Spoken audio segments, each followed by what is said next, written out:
Alo, Trà Vinh xin chào các bạn. Hôm nay thì mình chia sẻ bánh bò bông nha. Một món bánh bò rất là hấp dẫn.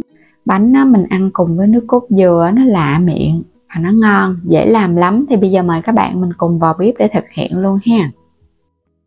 Đầu tiên là mình dùng 200g bột gạo loại mịn nha.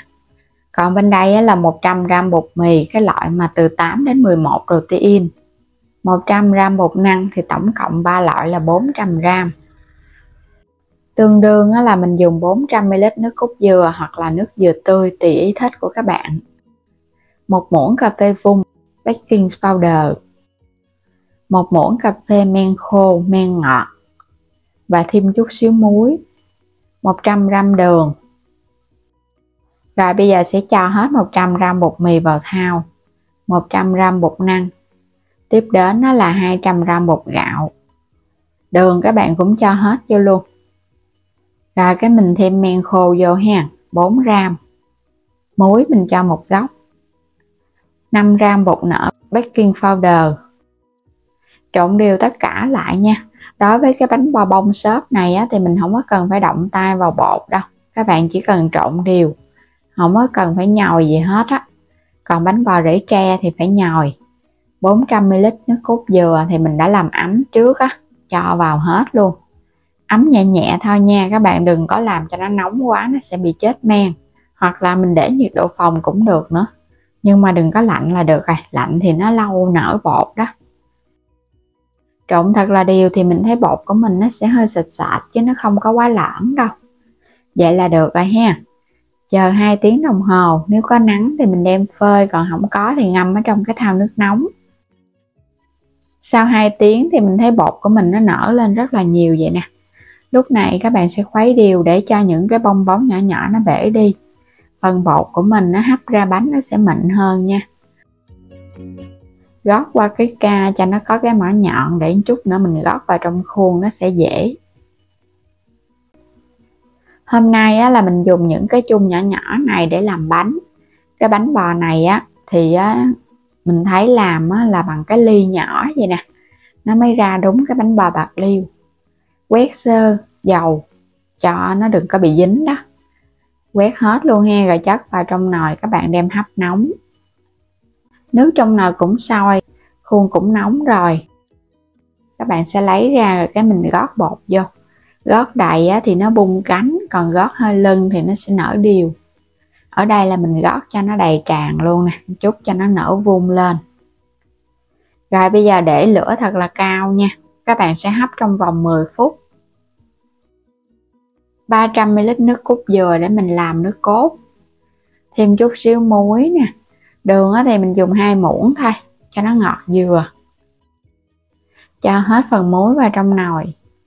Thêm 2 muỗng canh đường, mình làm sẽ cái nước cốt bồng con nên không có cần phải pha bột.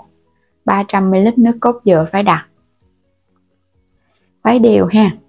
Bây giờ sẽ bắt lên trên bếp, các bạn nấu cho nó sôi lên từ từ là nước cốt của mình được à.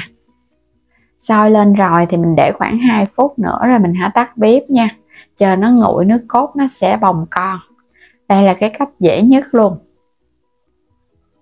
Sau 10 phút thì mình tắt bếp rồi cái mở nắp, cái bánh nó nở vuông cao nè. Rồi nó bò ra tùm lum luôn á. Đây cũng chính là tên cho món bánh bò nè. Khi mà các bạn gót bột cao nhiều nó bò ra. Bánh chờ nguội thì mình mới lấy ra nó mới dễ nha. Đây những cái chung nhỏ nhỏ nè, các bạn thấy mình đổ cao nên nó nở vuông ha. Chờ nguội thì mình lấy ra dễ lắm, nó sẽ tróc, nó không có bị dính. Tại vì hồi nãy đã thoa dầu rồi cái hấp nóng nữa. Làm ở trong những cái ly này cũng dễ thương quá chừng luôn nè. Mình thấy làm cái ly thì cái độ sâu nó nhiều đó, nên là khi mà nó nở ra nó sẽ vung nhiều hơn. Những cái dụng cụ hay là khuôn ly mà các bạn chọn nó có cái chiều dài mà nó ốm thì cái bánh của mình nó nở ngon. Tháo ra hết luôn ha. Bánh bò bông. Bánh này thì nó sẽ hơi dai dai và béo nước cốt dừa. Nhưng mà độ ngọt không nhiều đâu, mình cho ngọt cũng vừa thôi à. Đây nước cốt sau khi nguội nó sẽ sệt sệt vậy nè. Đây gọi là nước cốt bồng con. Các bạn làm nước cốt hơi đặc thì nó ra bồng con nhiều. Đó, các bạn nhìn cái bánh bò của mình giống cái gì nè, giống y hệt những cây nấm luôn các bạn, nhìn dễ thương quá chừng luôn á. Đây một đàn nấm, nấm chưa có kịp nở ha, siêu dễ thương luôn, hấp dẫn quá. Bánh bò bông nước cốt dừa, bánh bò bạc liêu, một món bánh bò mà mình nhận được rất là nhiều yêu cầu mà hôm nay mới được thực hiện. Thì mình chúc các bạn ai ai cũng thành công ngon miệng với món bánh bò ngon này nha. Không có cần dùng đến gạo xay đâu, mình chỉ cần bột đóng gói thôi à, ai cũng sẽ làm được luôn. Chỉ là thời gian ủ hơi lâu chút xíu, không có cần phải động tay vào bột. Bánh nở ngon, xốp ngon nè, mềm thơm và béo nước cốt dừa nữa.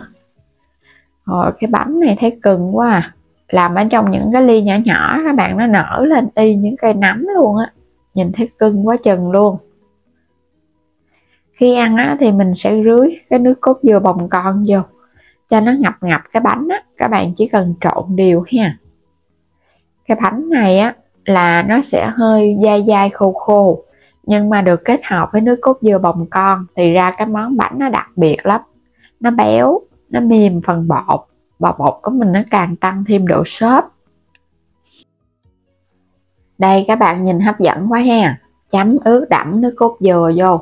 Nước cốt này không có cần phải pha bột giống như các loại nước cốt dừa truyền thống nha, ăn rất là ngon luôn á.